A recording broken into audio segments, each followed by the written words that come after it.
मौलाना सरदार अहमद साहब रहमतुल्लाह अलैह के पास ना एक बूढ़ी अम्मा अपना बेटा छोड़ गई। तो हजरत साहब ने को 2 4 5 महीने रखा। तो बाद में उसकी अम्मा को बुला के कहा कि भाई तू बेवा है, बेटा तेरा यतीम है, मैं नहीं चाहता कि इसका वक्त ज़ाया हो। ये पढ़ने वाला कोई नहीं, सारे नहीं भाई पढ़ने वाले होते। अब यहाँ वाला माँ बैठे हैं, मैं बेअदब भी ना हो जाऊँ। कुछ पूरे 8 साल लगा के भी आ जाते हैं, सनद भी उनके पास होती है। नाराज ना हो जाना, ये तो सब अच्छे लोग हैं। सनद होती है पर पता पुता कोई नहीं होता। ये आला हजरत ने लिखी है बात। सनद होती है, पूरी डिग्री होती है, उस पर कई लोगों के साइन भी होते हैं। तो बहुत सारे तालिब इल्म ऐसे होते हैं जो मदारस में कहते हैं मैं फाजल फलां हूँ, लेकिन कोई शय पास। तो मौलाना सरदार अहमद साहब मुहद्दिस आज़म पाकिस्तान रहमतुल्लाह अलैह उस बूढ़ी को कहने लगे तेरा बेटा कुंद देना है, पढ़ना पढ़ाना इसने कुछ भी नहीं। तो यतीम बच्चा है, कल को तू कहेगी कि मेरे बेटे ने वक्त ज़ाया किया तो वापस ले जा। बूढ़ी अम्मा रोने लग गई, कहने लगी मैं पढ़ाने तो नहीं लाई थी, मैं तो आपको रब का वली समझती हूँ, मैं तो नौकरी कराने लाई थी। नौकरी हजरत अनस बिन मालिक कहते हैं मेरी अम्मा भी हुजूर की बारगाह में दे गई थी। हुजूर की बारगाह में ये नहीं कहा था कि या रसूलल्लाह पढ़ा दें, हाँ हाँ मैं जिम्मेदारी से बात कर रहा हूँ। ये नहीं कहा था हुजूर मुजाहिद बना दें, ये थोड़ी कहा था कि या रसूलल्लाह सल्लल्लाहु तआला अलैहि वसल्लम से मुफस्सिर मुहद्दिस मुहक्किक मुफ्ती बना दें। हजरत अनस की अम्मा कह गई थी सोनिया जब तक ये रहेगा ना आपकी नौकरी करेगा, ये घर के काम काज करेगा, ड्यूटी करेगा, हुजूर ये आपकी नौकरी करेगा। तो मेरे महबूब ने फिर दुआ कर दी, अल्लाह इसे बरकत अता फरमा। तुम समझता है खिदमत वाला खाली रह जाता है? जितना जायका खिदमत वाले को मिलता है, जो उसके नसीब में आता है, वो किसी का नसीब कहां भाई। हजरत अनस कहते हैं हुजूर ने दुआ कर दी, बरकत की। मुझे तो खेती बाड़ी आती भी नहीं थी, पर लोगों के बाग में साल में 1 दफा फल लगता था, मेरे बाग में 2 दफा लगता था। हुजूर ने दुआ कर दी अल्लाह इसे औलाद दे।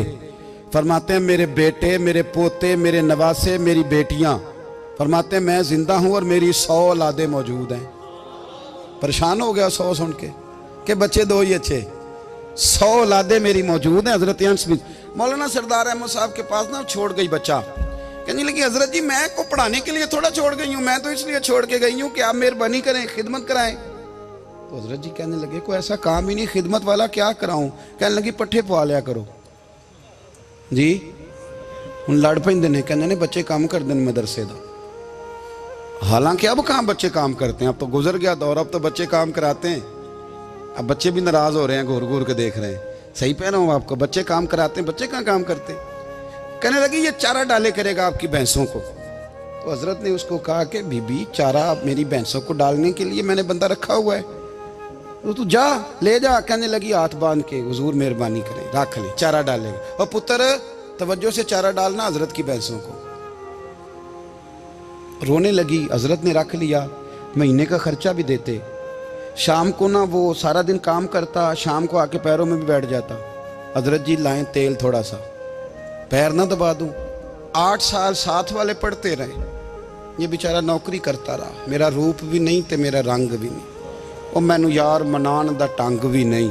कभी कभी ना हजरत बिलाल हबशी फारग होते ना, तो नबी पाक की बारगाह में अर्ज करते हुजूर कोई काम तो नहीं, सारे हो गए, हुजूर जाऊं जरा, चले जाते। एक दिन सलमान फारसी कहने लगे या रसूलल्लाह ये बिलाल कहाँ जाता है। फरमाया जा देख के तो आ।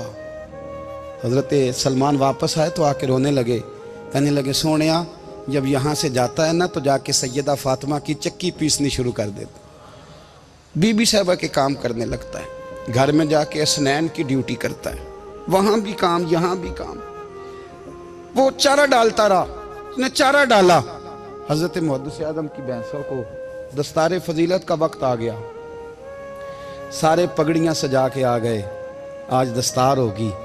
ये ना पीछे होके बैठ गया, चूँकि पढ़ा ही नहीं था तो दस्तार का है कि दस्तार तो उसकी जो पढ़ेगा, हमने तो पढ़ा ही नहीं, हमने तो यार पढ़ा, घर पढ़ा, ड्यूटी करी। हज़रत मुहद्दिस आज़म रहमतुल्लाह अलैह के यहाँ जब ऐलान होने लगा ना कि अब दस्तार होगी, तो हज़रत ने पहला ऐलान उसका फरमाया। तो मजा वाला बंदा कपड़े भी कदी कदी बदलता है ना, वो कहता है जिस हाल में भी था मैं पलट के देखने लगा कि पढ़ा पढ़ाया तो है, कोई शय नहीं। तो ये माजरा क्या है, पीछे से उठ के आए तो कहते हैं बाकियों की दस्तार किसी आलिम ने की, किसी सूफी ने की, लेकिन ये भैंसों को चारा डालने वाला जब आया तो मुहद्दिस आदम ने फरमाया पगड़ी के बाल को कोई हाथ ना लगाए, ये सारी दस्तार मैंने करनी है।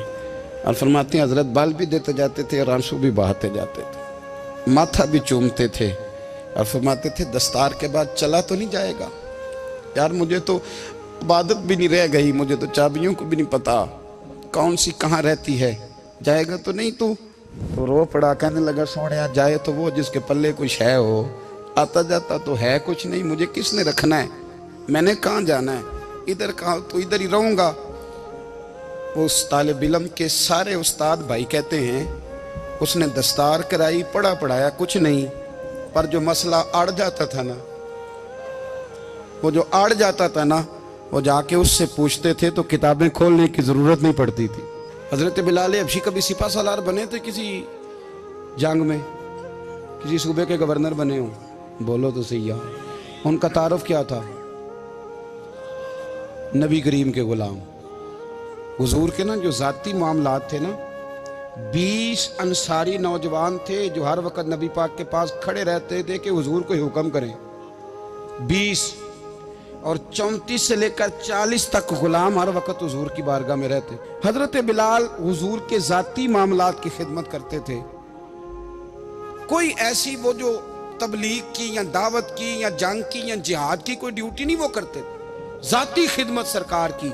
हजरत उमर फारूक वो शख्स हैं कि जिन्होंने कभी किसी बंदे को खातर में नहीं लाए हो, लेकिन जब हजरत बिलाल आते थे ना तो जनाब उमर उठ के खड़े होते थे, कुर्सी छोड़ते थे और फिर एक नारा लगाते थे, कहते थे या बिलाल अंता सैयदुना, बिलाल तू हमारा सरदार है यार, तू हमारा।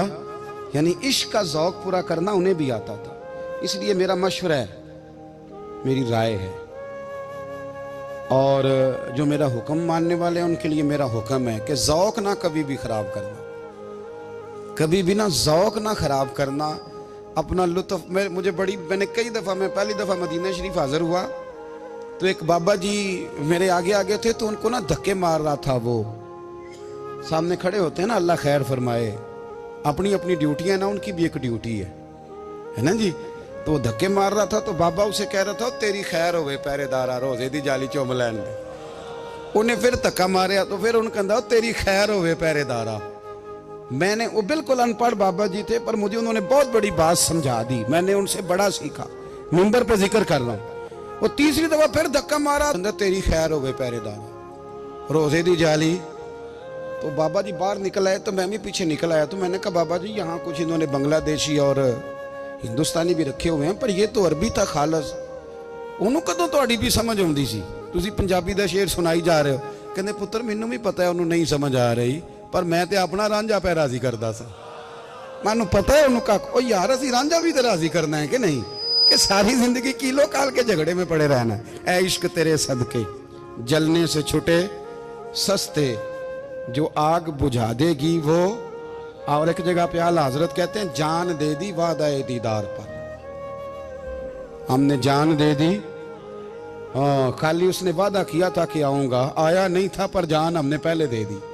तो इसलिए ना ज़ौक़, शौक़, प्यार, वारफ्तगी, मोहब्बत असातिज़ा के लिए, बुजुर्गों के लिए, उलमा के लिए, मशाइख के लिए, बड़ों के लिए ना ज़ौक़ ना कभी ख़राब होने पाए।